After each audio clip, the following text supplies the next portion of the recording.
Netcasts you love. From people you trust. This is Twit. Let me talk about the phone that just the whole world was waiting for.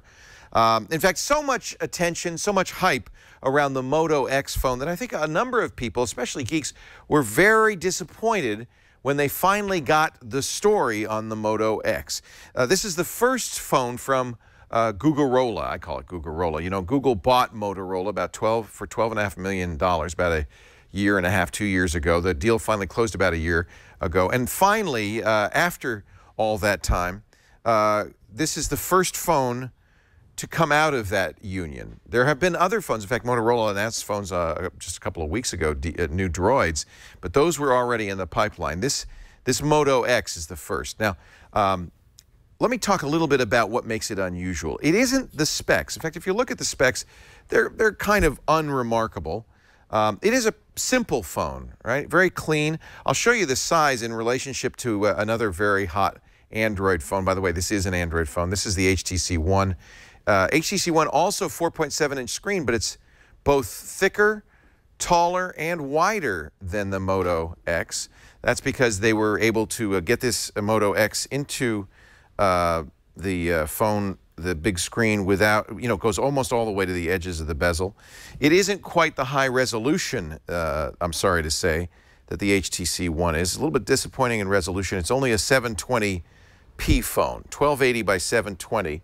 Now, I should point out that's 316 pixels per inch, just 10 pixels per inch fewer than the iPhone 5. So in every way, you could call this, Apple uses the term retina, but you could call this a very high-res display.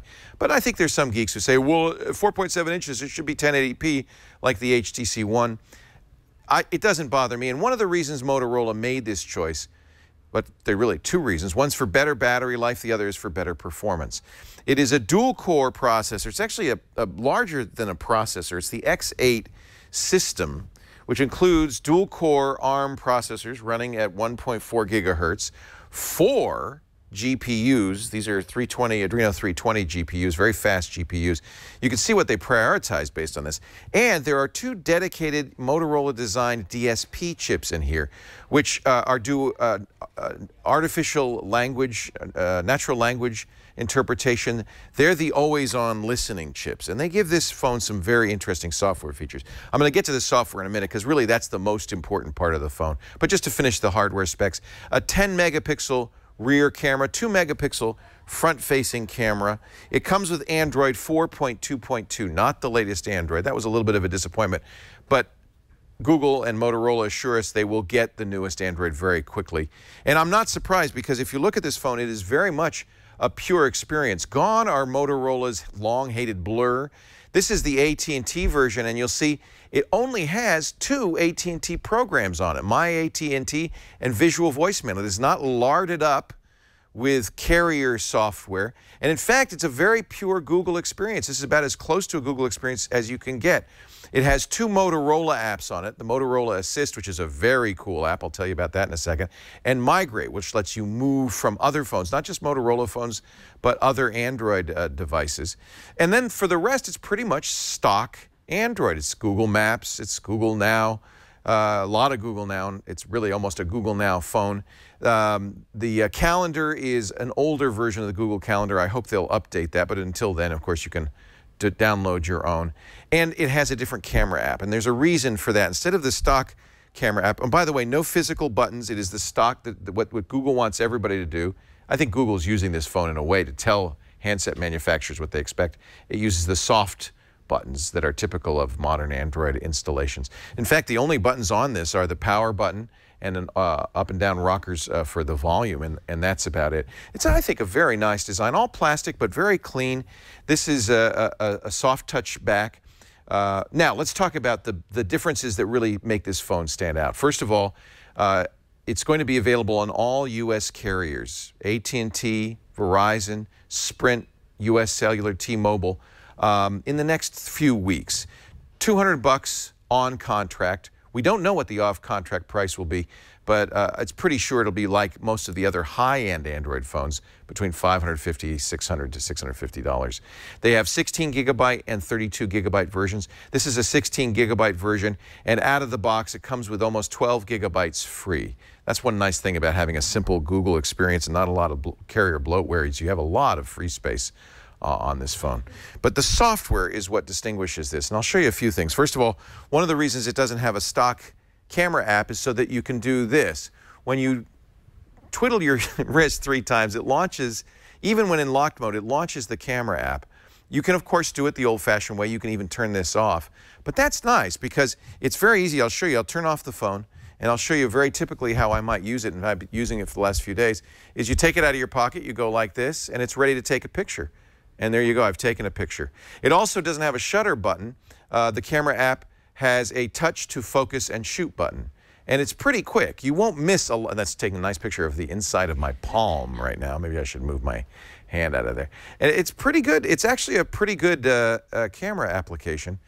10 megapixels. I'm a little disheartened by the amount of softening or processing that Motorola has chosen to do in software, and I'm hoping later versions of this phone will do a little bit less. The pictures are okay, though. In fact, Brian, I gave you some shots. We'll take a look at some of these. It does best in low light, has a little trouble with flare in, this is a fairly low light picture of my food. You can go back and forth through these and show them. If you zoom in on them, oh, this is a slow-mo video. It has a 1/4 speed video capability. That's pretty nice. Doesn't do audio at 1/4 speed. But when you shoot at 1/4 speed, you can also have the option to play back at full speed. Color is very good.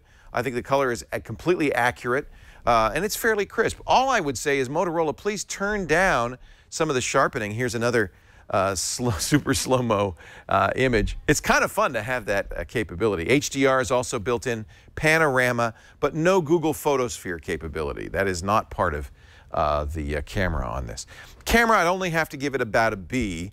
On the other hand, in terms of launching and getting to work, it is absolutely an A+. It's the fastest camera and the easiest camera to launch. So I've been very happy with the results there. Sound quality is very good on the record. I recorded a very loud band, not this one, but another very loud band sitting right next to the speakers, and it was able to give me good audio recording.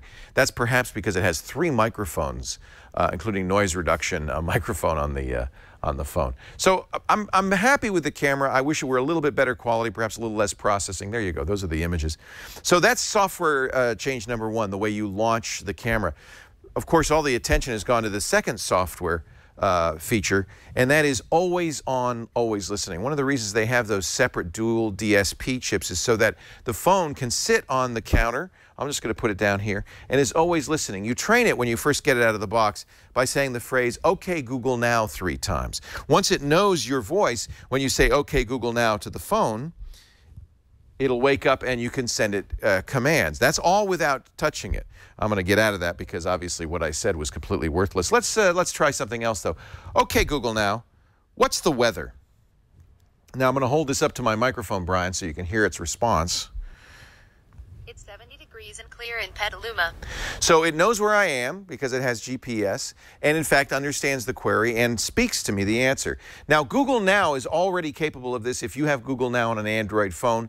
The difference here is it's touchless, but you can do everything that you can do with Google Now on this phone by touching an Android phone and giving Google Now the command, pressing the speak. So the big difference here is the fact that it's always listening. People were concerned that always listening would be a problem because of battery life, but I'm here to tell you the battery life on this is actually very good. I'll show you. I unplugged the phone this morning at 9 a.m. It is currently at 67%. I don't have the battery saver on.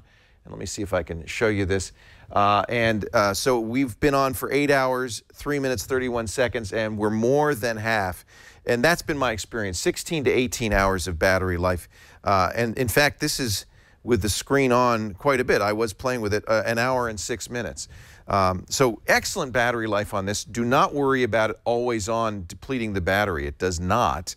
And Motorola worked very hard to make it do that. So it's always listening. You can give it Google Now commands. Okay, Google Now. Oh, it's not hearing me. Okay, Google Now. What is sugar?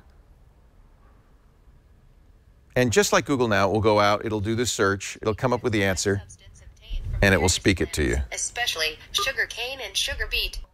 Not perfect, but kind of like Siri, it is a great, exciting way of taking the first steps towards having a computer you can talk to and respond to you. Never touching it is great. Doesn't kill the battery life. I like the camera.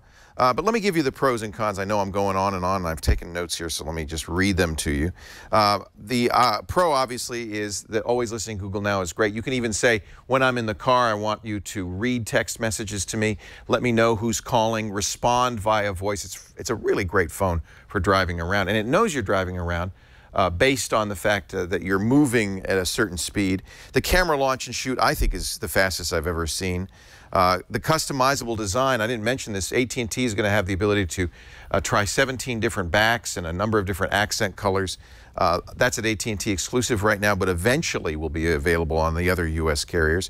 Battery life's very good, and it is a very pure Google experience. I was hoping for a Nexus phone. It's about as close as you can get, but that brings up one of the cons. They're shipping it with an older version, alas, of Android, 4.2.2. They do say it'll get 4.3 pretty quickly, but in that respect, it isn't exactly a Nexus phone. The camera quality, not as good as I'd like, and I have to mention the price. It's $200, which, you know, for a lot of people who are very spec conscious, seems to be high for something that is really more akin, say, to a Nexus 4. In fact, this reminded me a lot of the Nexus 4 phone in many ways. Another negative, of course, no removable SD storage and no removable battery. I think that's becoming less of an issue. I wish it had Qi charging, the wireless charging the Nexus device has. Does not, and I think that's because they wanted to have as much room as possible for a battery in here. It is, on balance, though, a competent, really competent, very nice phone. One more negative for our international viewers, North America only. It will not come out at all, as far as we know, around the world. Motorola says we have something different for you in other nations. I'm going to give it a definite buy when you compare it to the HTC One, the Galaxy S4, an upcoming unknown iPhone 5. It is in that category. If you're heavily into Google Now or you want a pure Google experience, I think that's a very strong recommendation for this. And I have to say, one of the things that makes this phone desirable is how it feels in your hand. And until you've held it and used it for a while, it's hard to appreciate really how good this phone is. This is a phone that Motorola very clearly has designed not for the spec, you know, fanciers, but for people who want a functional phone, a phone that does things that is useful. I've really just scratched the surface of what this phone can do. There's a lot more, but I've run out of time. So there you go. In my opinion, a definite buy. In fact, I will buy one when I can a little later this